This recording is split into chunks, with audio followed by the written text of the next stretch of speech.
Hello everyone, it's Lindsay, and I am finally getting around to sharing with you guys this pocket journaling Bible kit from ByTheWell4God. I've had this for about a month now, and I'll be honest, I was a little intimidated because can be a little bit of a perfectionist with projects like this. I don't know, many of you might be surprised by that because I kind of go crazy in my Bible, but something like this is kind of out of my wheelhouse. So I have just been sitting, thinking about it, deciding how I wanted to tackle it, and we're gonna jump in. So I'm gonna have these linked down below for you guys. I do believe they still have some of these in the shop available. They may have some different color options. And so what this is, it's an entire kit that you can purchase. It comes in this little bag. It comes with the vest pocket, New Testament with Psalms and Proverbs Bible. This is super, super small. It is like 3 inches, like 3 by 5. It's even less than 5 inches. It's probably like 4.5, 4 3/4 inches. So it's a very, very small little Bible. It also comes with directions for how to cover it. It comes with all of these index cards. You get 36 cards, and these are cut perfectly to fit inside of this Bible. So let's open this up. Now, this Bible does not have any blank pages in it. It's just traditional Bible paper and, just a Bible. It's not really intended to be a journaling Bible per se. And so these cards have been cut to perfectly fit in here. So you can journal on the card, whether you want to decorate it or maybe just write out prayers, write out, Bible study notes, whatever it might be. And then you could add a double-sided adhesive or a little bit of glue to that straight edge and then stick it in there. Or you could just kind of tuck it in, which is what I think I will do. But you'll see once it's tucked in there, it just perfectly fits within the Bible. So you get 4 different colorways, and it is blank on one side and then dot grid on the other side. I picked the kit that is I think it's eclectic neutrals. So it comes with 36 of those cards. It comes with 4 sets of stickers. It's 2 sheets of the same pattern, basically. And so these are clear stickers, again, scaled down to fit these smaller cards. So it just gives you some little decorative elements, lots of vintage pieces that you can put on there. Of course, you know me, we're gonna be doing all kinds of fun things on the cards in there.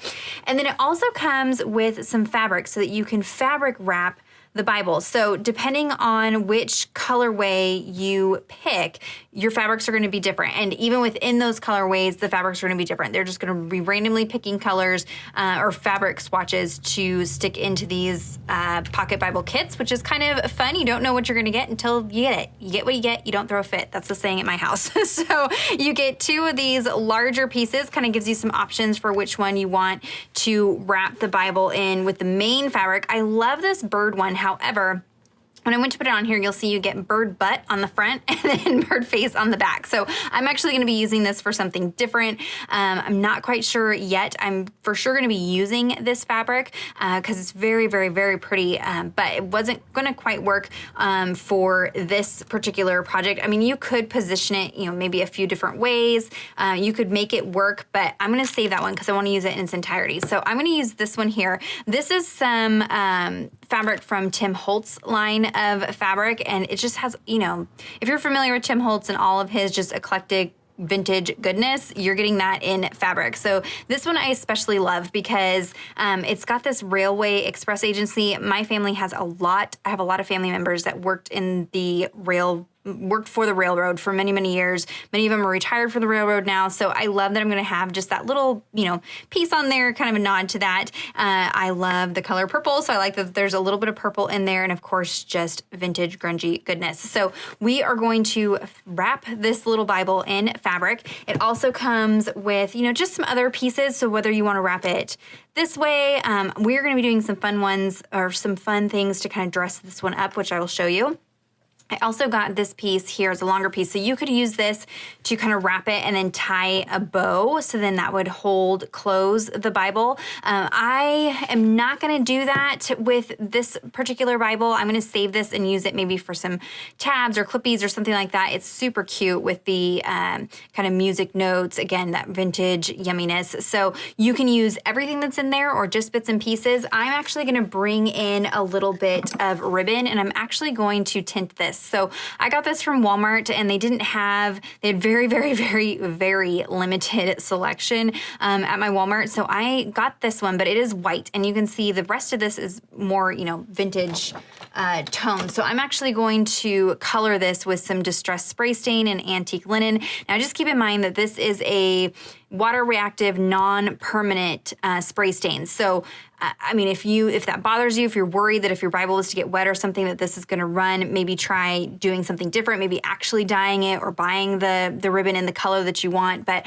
I'm not planning on taking this out into any rain or anything like that anytime soon. So I'm going to go ahead and use this, and I think it'll be just fine to color the ribbon. But I wanted to do some additional things to this piece of fabric here. So I'm actually going to stamp on this, and this is something that you can do even with plain fabrics if you want to make your own pattern fabrics. And so I pulled out a couple of stamps.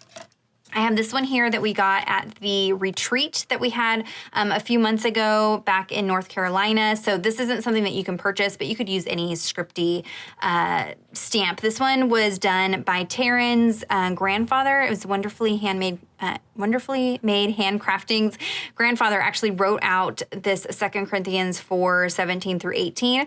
And then we turned it into a stamp, added some little splatter and goodness. And so I wanted to add a little bit of that to this fabric. And then I have these floral stamps from Tim Holtz. I really loved kind of the sketchy, loose florals. And so while I liked this fabric, I wanted to just add a little more detail to it. So I'm going to do that with the stamps. Now, when stamping on fabric, you want to use something that is permanent. I'm going to be using some archival inks. You can also use STAYS-on ink. I have these smaller archival inks. These letterette ones are just a different line of the archival inks that they did. So I've got a couple of those, so we'll be stamping on there. And so I want to kind of show you the direction that we are headed. So I wasn't quite sure how this was going to work because all the other ladies on the team have been using the coquina glue sticks. They do sell those in the ByTheWell4God shop. So I would suggest picking one of those up if you don't have one of those, but I was a little bit arrogant and thought that maybe I could just use the glues that I already have in my stash and thought, oh, it'll be just fine. So I have the Barely Art Precision Craft Glue. I'd also picked up some fabric tack. I had planned on using fabric tack, but then as I kind of went down the path of investigating how to do this project, I've discovered that this is not the ideal thing to use because this is gonna actually kind of bleed through your fabric and it gets hard and you'll be able to see it. So don't use fabric tack. I didn't even attempt it. So I decided to try to do it with Barely Art's Precision Craft Glue. I will link this down below. This is a great glue that I use for all kinds of things, and it does get the job done with this project, but there are some cons, which I'll show you. So what I have here, this is the Journal the Word pocket Bible. So just to give you an idea of how different this is the one over on Instagram you may have seen I was using for the November kit from ByTheWell4God. And so this one actually has a blank page on the right-hand side. So it's a page of text on a blank page. So it's not like the interleaved where it's a full blank page. You'll see here there is text on the back side of the blank area. And it is bigger than the one that comes in this kit. So just to kind of give you an idea, if you have this one and you want to know what the difference is, there is a size comparison difference. And so I went ahead and just took mine and did a test run before I did the kit Bibles. So I just had some fabric in my stash and I used this glue, and you'll be able to see in some places you can see where I laid down the glue. For the most part, you can't see the glue coming through. This glue does dry clear. It's permanent. It's great. It's fantastic. But I could see in some areas where I was a little bit heavy-handed, I can see it coming through the fabric. And this has been sitting for quite some time, and I did heat it with my heat tool to get it dry. And so even dry, I could kind of see it. So if you want to avoid that, I would go for the coquina glue stick if you want to see what that is and how to do it. And if you want to see an expert at covering these, check out Mindy's video. I'll link it down below. Mindy does a lot of junk journals and things like that. So this was more in her wheelhouse than it is for me. And so I would suggest watching her video first and then come back and watch this one to see how I mess it up and do it totally wrong, because I'm sure that's what's going to happen.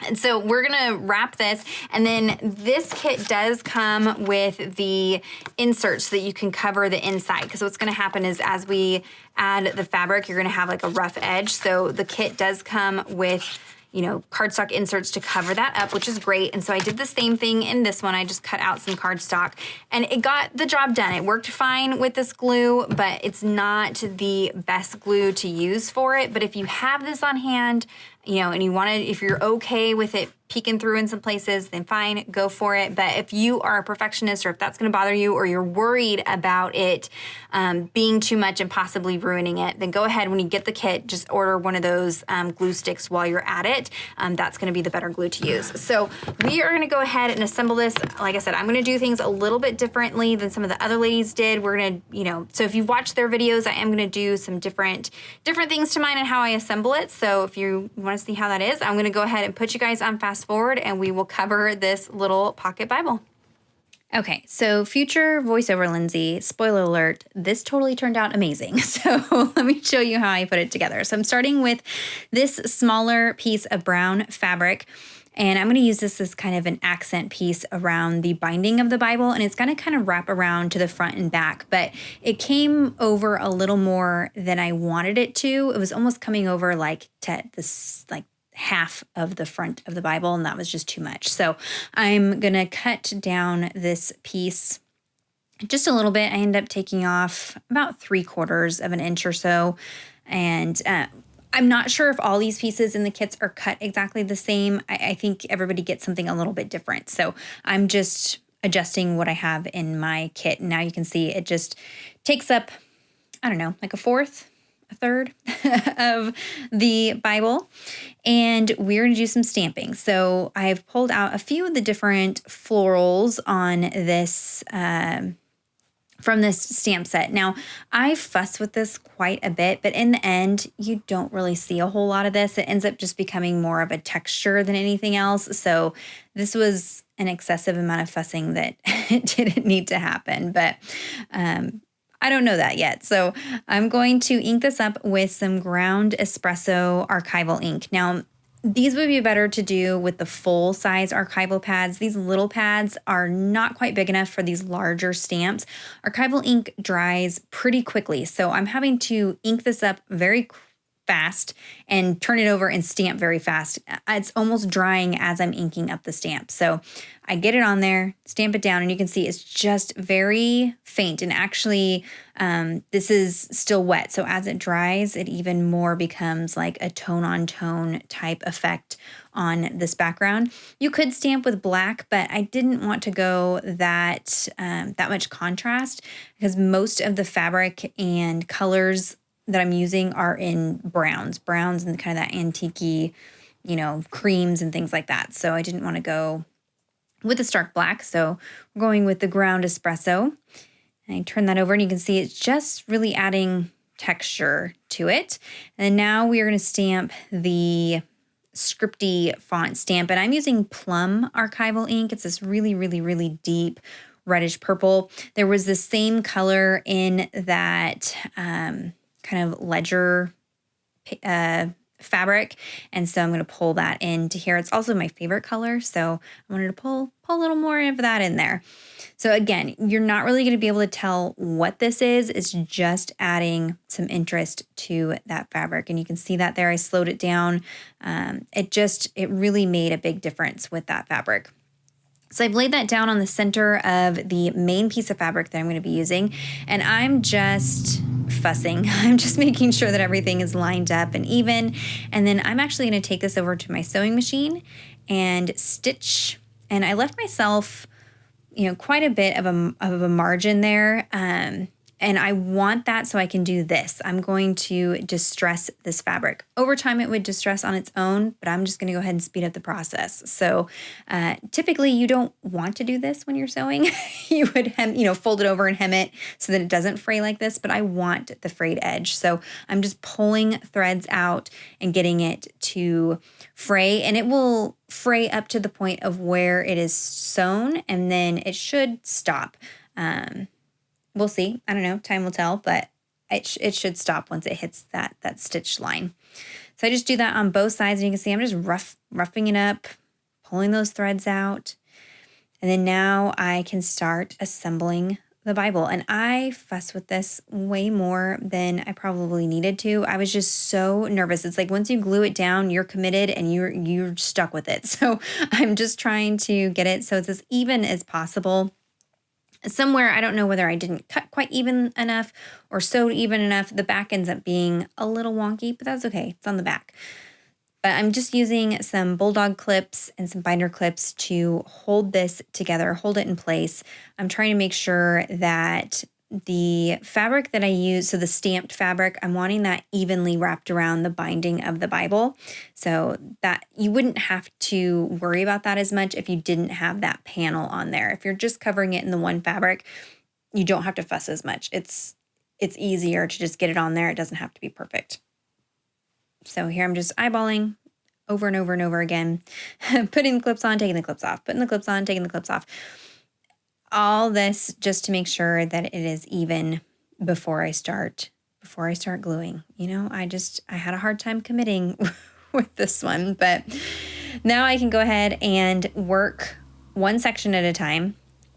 But I noticed that it's still not quite even. I want even amount on the top and the bottom. And that's just because as I start folding it onto the Bible, if you have too much, it gets really bulky. So I'm just wanting to make sure that it is even all the way around. And now we can start gluing. So I'm using the finest tip on this Barely Arts glue, and that's going to give me the teensiest amount of glue. And that ended up being better than the other Bible I had done. So just making sure I didn't have any globs of glue, making sure that it stayed very, very, very thin. You can see I'm covering the spine, I'm covering edges, anywhere I have any globs, I'm kind of smoothing out with my finger. And then I'm just going to lightly press. You do not have to, stretch it, press it. If you stretch too hard, you're going to distort the fabric. So I'm pulling it taut, but I'm not like, yanking on it. And then I secure that with clips, and then I'll go ahead and move on to the back side.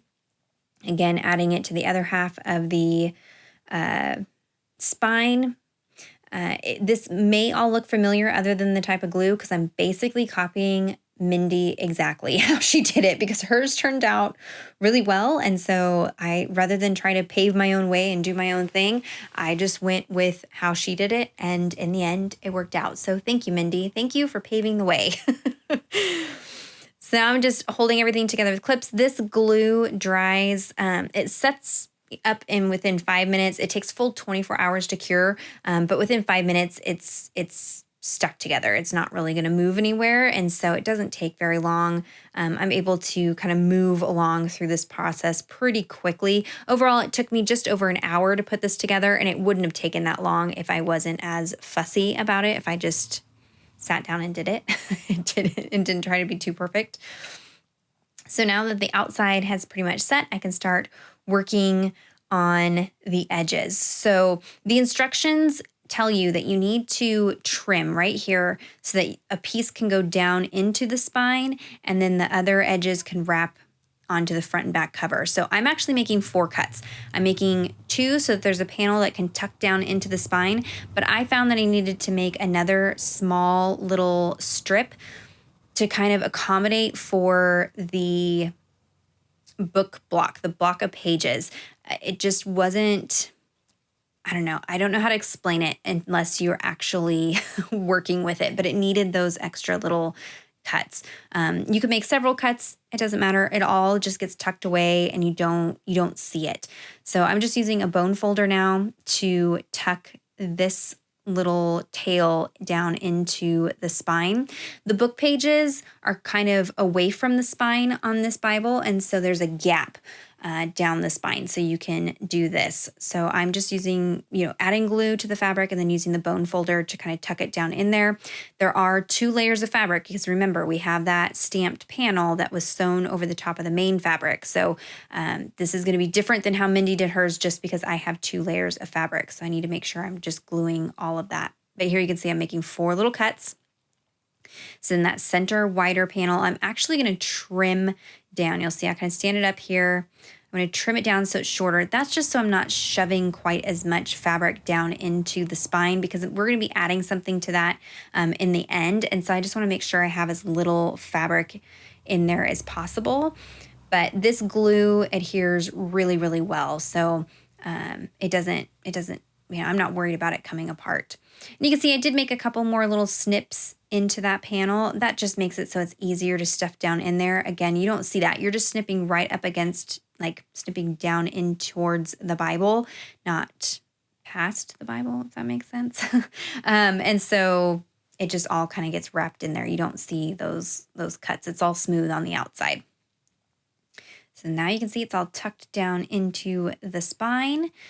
I tried doing this with my scissors, but I found that I was actually poking into the fabric. For me, it was easier to use my bone folder to tuck the fabric down in there. And so now, just as Mindy did it, I'm going to start with the corners. So I'm adding some glue to the corner. I'm going to fold that over.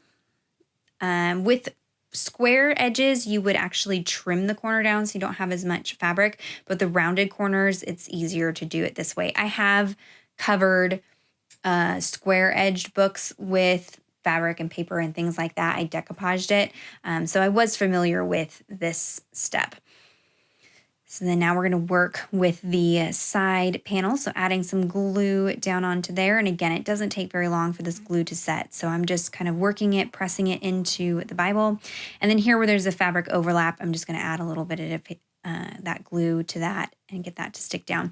All of this mess on the inside gets covered by that brown cardstock, so it does not have to be perfect. You do want to try to get it as flat as possible, just because, there will be some bulk underneath the cardstock when you attach it down onto there if it's too bulky, but you don't have to worry about, it being perfectly even or, anything like that. So here in a second, I'm going to show you where that other little, so I have that little piece right there, and you'll see that's, by cutting that little piece makes it so it kind of wrap around the block of pages and onto the cover of the Bible easier. Again, I don't know really the best way to explain that other than you get it when you're working with it, you'll understand. And again, that piece has two layers of fabric, so I have to add, some extra adhesive to get it all to stick together. And then it's just a matter of making sure everything is smooth. I probably used more adhesive than was necessary, so anywhere where it wasn't stuck down, I was adding glue. But this all gets covered with that cardstock, so that will also help to hold this down. But I just figured, the more the better. And since it's not fabric tack, this is the problem where if you were using fabric tack glue, all of this excess adhesive would get hard, it would be stiff, it'd be leaking through the fabric, it would be super messy. This glue does, you can feel that the fabric is damp, but I'm not seeing it as much. So it ended up working just fine. And in fact, once I finished this entire Bible, I don't see the glue marks at all like I did with that lighter yellow fabric on the other Bible. This way, with making sure that there just wasn't any big globs of glue on the outside, ended up working perfect. So it was fine. But if you're worried about fussing with this glue, definitely try the glue stick. I will have both glues linked down below for you guys. I did see videos where people used Mod Podge and spray adhesive, so there are videos out there that show different adhesives, but I wanted to go with what I had on hand, and I'm familiar with this glue. I've had good luck with this glue, and it didn't fail me with this project. It worked out. And it's not a cheap glue, and so that was kind of my reasoning also, was that I didn't want to spend more money on a new glue when I already have this one that I've spent money on. That was kind of my reasoning for not ordering the glue stick. I was trying to be cheap, I'm going to be honest, and luckily it worked out this time, but that doesn't always happen. So I've moved on to the back side and just doing the exact same thing. So starting with the corners, gluing the corners down, and then going, each edge step by step, gluing every little bit, bringing in those little tails to wrap around there. Just making sure everything is glued down, especially those areas where that double layer of fabric is. And again, it doesn't take very long for that glue to set up. You do want to make sure that you're snipping all, like I did right there, all the way up to the edge of the Bible. And that's going to give you the easiest maneuverability with the fabric. Just gluing down that last little tail there. And then we pretty much got it there. It does not take very long. This is, sped up pretty quick, but there you go. There's a look at all of it fabric wrapped. So you could stop at that point for the outside, but we'll be adding some more things to the outside. But first we're going to work on the center panels. So here are these cardstock pieces. They're cut and already rounded. The corners are already rounded. So I'm going to just fold it in half, score it with my bone folder just to make sure I have a good crease there. And then I'm going to work on the inside page first. So I'm adding glue to that inside front page. I got a little glue on this other page, so I'm making sure I wipe that up before I glue my Bible together. But this, I'm not worried as much about big globs because the cardstock's thicker than my fabric. So I'm going to make sure that that is positioned correctly first. Now, this glue does not have a lot of move time. It sets pretty quick, so you need to make sure you're sticking it down where you want it, and then it's stuck there. So now I can go ahead and then add glue to this is actually the back side of the cardstock. I found this was easier than adding it to the Bible cover. And then I just kind of close it and smooth it down. Luckily, in the past, I've worked with some hardbound books, and with paper doesn't move as much as fabric does. With fabric, there is some stretch to it. So it doesn't, I'm worried because sometimes in the past when I've done this, it was too tight. Like it wouldn't close or it wouldn't open because there was no moving as you opened and closed. But with the fabric and stuff, it was just fine. I didn't have any issues with it holding itself open. If you've worked with books, if you've covered books before, you know what I'm talking about, especially if you like fully Mod Podge it. Sometimes you can have some problems when you're doing this step here of it being too tight if you don't have it positioned right, but this ended up working out just fine. And I'm just going in. The nice thing about this glue with that fine tip nozzle is that I can go in and add glue to any areas that it needs. So I saw that there was like some gapping on the edge here. Again, this is probably over the top, attention to detail, probably not necessary, but I just didn't want any chance of it snagging and tearing or, stuff getting down in there. I just want to make sure that it was completely sealed to the cover and the page. So I'm just kind of eyeballing it off camera there, but I went ahead and did the exact same thing to the back. And what I'm showing you here is you could use this longer piece as a tie around and tie a bow to hold it shut. But I decided not to do that. I decided to add kind of a lace embellishment to the spine. So I've cut out a length of this lace trim or ribbon, and I'm laying down some nonstick mats to protect my surface. And then I'm just going to spray it with some antique linen distress spray stain. I do add a little bit of water to it just to kind of, lighten it, but also make it a little juicier so that the color spreads a little easier. This would be easier if you just put gloves on and kind of mushed it in there, but I was being lazy and just using my tweezers, or you could just get in there with your hands if you're not worried about your hands getting stained. But this, if you want it to be perfectly even, you'll have to work at it a little bit more than I am, and you may even want to get the fabric wet first. I want this to look aged and distressed, so I'm okay with it being imperfect. There's some darker areas, some lighter areas. I'm not trying to get it perfectly evenly covered. I want it to look like true aged lace. I take it up and kind of blot off the extra because I didn't want it to be too dark. I wanted it to be a little bit lighter than what it looked like it was going to be. Just keep in mind, like watercolor, these dry lighter. So as it dries down, it will actually be lighter than what it looks like when it's wet. But I just went ahead and then carefully heated this with my heat tool. I'm moving it, not letting it get too hot. Sometimes you can melt, especially if it's got any kind of synthetic fibers in the lace or fabric or whatever, it will melt it. So you just want to be careful when you're drying it. But here you can see it. Tim Holtz, I'm telling you, he named that color perfectly. Antique linen is exactly what that looked like when it was done. It looks like a piece of lace that you would find in an antique shop. So I'm using a paintbrush to shove this down the spine of the Bible, not very gently. I'm just kind of shoving it in there. I'm sure that there is a better way to do this. maybe with like a crochet needle or something like that. But, you know, this got the job done. It's what I had. So I put that down through there, making sure that it's, you know, as straight as possible. It's pretty tight down in the spine, especially since I folded over those edges of the fabric. And you'll see I kind of fuss with that when I'm picking up my bone folder. It's because I've kind of pulled some of that fabric back out, but that's okay. I just kind of tuck it back in there and it works out just fine. But I'm just using this as an embellishment. It's not any real function. It's not going to close the Bible, hold it shut or anything like that. I'm just using it to kind of add a bow embellishment to the spine of the Bible. This does cover up, you know, some of that stamping detail that I did, but I'm okay with that. I can still see it. I can see it on the front and the back. And I really love the girly touch that this lace added to this Bible. It just really brought it together. So I'm just going to create a double knot, and then I create a bow.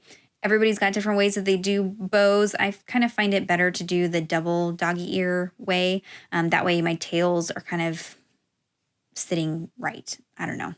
I'm not an expert on bows, but this is the bow that works for me when I'm doing these types of projects and just kind of fussing with it. I can't get over how amazing the color of that turned out with that spray stain.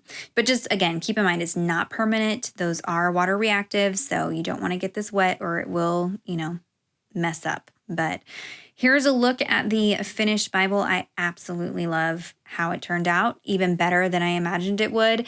It's got that fun fringe detail, the lacy bow. I cannot wait to stick things in here. I think I'm going to be working on, our church does a memory verse every week, so I think I'm going to be doing cards for those memory verses in here. So if you have any questions or comments, be sure to leave those down below. I'm sure this wasn't the perfect way to do it, but we got to the end result just fine. Check out the description box for links to everything that I used today. Give this video a thumbs up if you enjoyed it. Subscribe to my channel if you're not already subscribed. And until next time, thank you so much. Bye-bye.